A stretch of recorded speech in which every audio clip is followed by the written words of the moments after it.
अगर सिया शादी नहीं करना चाहती थी तो केतन ने उसकी बात क्यों नहीं मानी? यही एक सवाल शायद आज इस पूरे केस का सबसे बड़ा सवाल बन चुका है। अगर सिया ने शादी से इनकार कर दिया था, अगर उसने कहा था कि वह ये रिश्ता आगे नहीं बढ़ाना चाहती, तो फिर नवंबर की शादी की तैयारियां क्यों चल रही थी? क्या केतन को भरोसा था कि शादी के बाद सब ठीक हो जाएगा, या फिर उन्हें बिल्कुल अंदाजा ही नहीं था कि जिस रिश्ते को वो बचाने की कोशिश कर रहे हैं वही रिश्ता उनकी जान ले लेगा? 31 मई से लेकर 18 जून तक आखिर ऐसा क्या हुआ कि एक होने वाली शादी कथित तौर पर एक सोची समझी साजिश में बदल गई? कैफे में क्या प्लान बना? लोहागढ़ किले पर क्या हुआ? और अगर सिया शादी नहीं करना चाहती थी तो उसने रिश्ता तोड़ने की जगह हत्या का रास्ता क्यों चुना? और अगर उसने सच में मना किया था तो केतन ने उस रिश्ते को खत्म क्यों नहीं किया? नमस्कार, मैं हूं जस्वी कौशिक और आप देख रहे हैं वन इंडिया हिंदी। आइए इस पूरे मामले की हर कड़ी को शुरुआत से समझते हैं। महाराष्ट्र के पुणे में रहने वाले 26 वर्षीय केतन अग्रवाल एक बड़े रियल एस्टेट कारोबारी परिवार से ताल्लुक रखते हैं। उन्होंने विदेश से पढ़ाई की थी और उनके परिवार की कंपनी में डायरेक्टर और चीफ मार्केटिंग ऑफिसर के तौर पर काम कर रहे थे। इसी साल फरवरी में उनकी सगाई पुणे की एक कारोबारी परिवार की बेटी सिया गोयल से हुई। दोनों की शादी नवंबर में तय थी। तैयारी ऐसी थी कि राजस्थान में 17 करोड़ रुपए का एक शाही पैलेस बुक किया जा चुका था। मेहमानों के लिए 2 चार्टर्ड विमान भी बुक किए गए थे। सोशल मीडिया पर दोनों की तस्वीरें थी, रोमांटिक वीडियो थे, डांस था, मुस्कुराहटें थी और हर किसी को यही लग रहा था कि दोनों एक नई जिंदगी शुरू करने वाले हैं। लेकिन पर्दे के पीछे कुछ और चल रहा था। पुलिस जांच के मुताबिक सिया की मुलाकात चेतन चौधरी से पिछले वर्ष दिवाली की एक पार्टी में हुई थी। धीरे धीरे दोनों के बीच नजदीकियां बढ़ी। कॉल रिकॉर्ड के अनुसार जनवरी से लेकर घटना वाले दिन की सुबह तक दोनों के बीच 2004 कॉल हुई और करीब 338 घंटे बातचीत हुई। यानी औसतन हर दिन करीब 11 कॉल और लगभग 2 घंटे की बातचीत। यहीं से पुलिस का शक गहराने लगा कि ये मामला सिर्फ हादसे का नहीं हो सकता। लेकिन इस केस का सबसे बड़ा मोड़ तब आया जब पूछताछ में सिया ने कथित तौर पर कहा कि मैं केतन से शादी नहीं करना चाहती थी।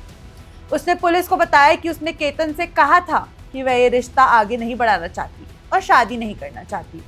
लेकिन पुलिस के अनुसार केतन ने ये रिश्ता खत्म नहीं किया। उन्होंने शादी की तैयारियां जारी रखी। यहीं से सबसे बड़ा सवाल खड़ा होता है, क्या केतन को लगा कि वक्त के साथ सब ठीक हो जाएगा? क्या उन्हें भरोसा था कि प्यार सब बदल देगा? या फिर उन्हें कभी एहसास ही नहीं हुआ कि हालत इतनी गंभीर हो चुकी है? इसका जवाब फिलहाल किसी के पास नहीं है। पुलिस जांच के मुताबिक 31 मई को केतन और सिया पहली बार लोहागढ़ किले गए थे। बताया जा रहा है कि वहीं पहली बार कथित तौर पर सिया के मन में केतन से छुटकारा पाने का विचार आया। इसके बाद 4 जून को उसने दोबारा किले पर जाने की बात कही, लेकिन इस बार केतन के परिवार ने मना कर दिया।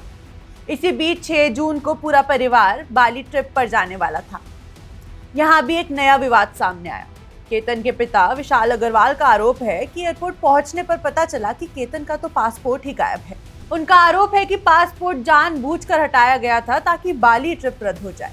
हालांकि इस दावे की अभी पुलिस ने पुष्टि नहीं की है और जांच जारी है। 14 जून पुलिस अब इस दिन की भी जांच कर रही है। जांच के अनुसार सिया एक बार फिर केतन को लोहागढ़ किले लेकर गई। आरोप है कि वहां उसने पीछे से धक्का दिया, लेकिन केतन झाड़ियों का सहारा लेकर बच गया।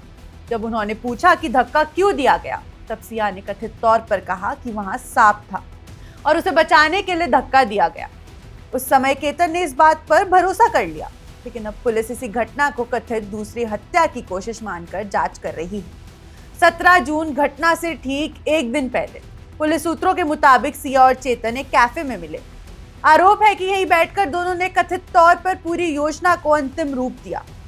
किले पर कौन सी जगह होगी, कैसे धक्का दिया जाएगा और अगर पहली योजना नाकाम रही तो आगे क्या करना है।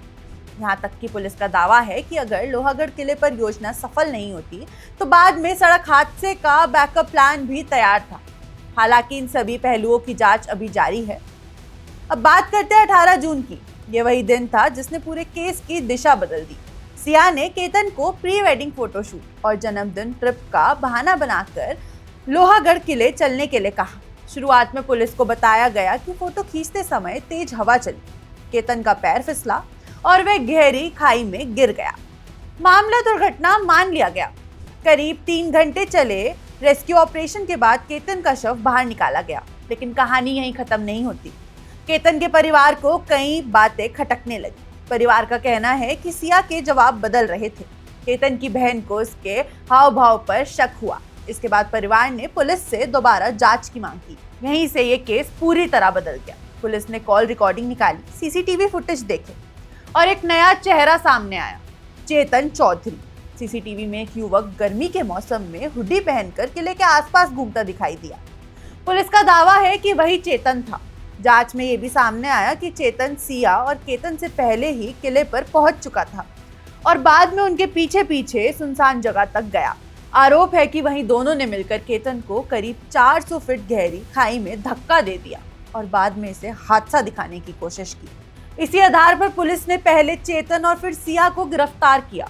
दोनों को 7 दिन की पुलिस रिमांड पर भेजा गया और पूछताछ जारी है।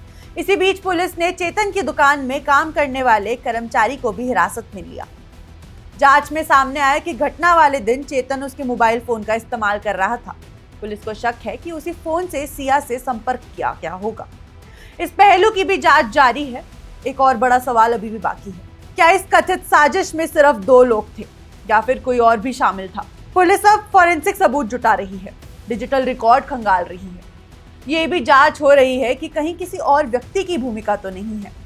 केतन के पिता विशाल अग्रवाल ने एक और गंभीर आरोप लगाया है। उनका कहना है कि संभव है कि सिया के परिवार को भी इस पूरी साजिश की जानकारी रही हो। हालांकि पुलिस ने इस दावे की पुष्टि नहीं की है। ये सिर्फ परिवार का आरोप है और इसकी जांच जारी है। लेकिन इस पूरे मामले में सबसे बड़ा सवाल वही लौट कर आता है, अगर सिया शादी नहीं करना चाहती थी, अगर उसने कथित तौर पर केतन से साफ कह दिया था, तो केतन ने उसकी बातें क्यों नहीं मानी?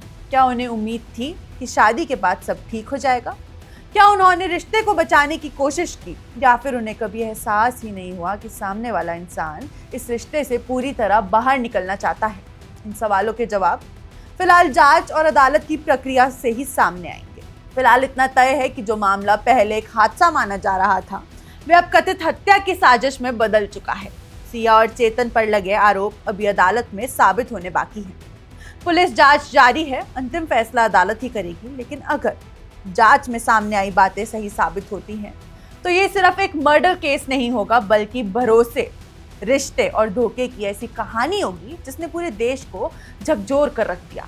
फिलहाल इस केस में कई सवालों के जवाब अभी भी बाकी हैं और सबसे बड़ा सवाल अभी भी वही है, अगर सिया ने शादी से मना कर दिया था तो आखिर केतन ने उसकी बात क्यों नहीं मानी? आपकी इस पर क्या राय है? हमें जरूर बताएं। आप देख रहे हैं one India Hindi. Subscribe to One India and never miss an update. Download the One India app now.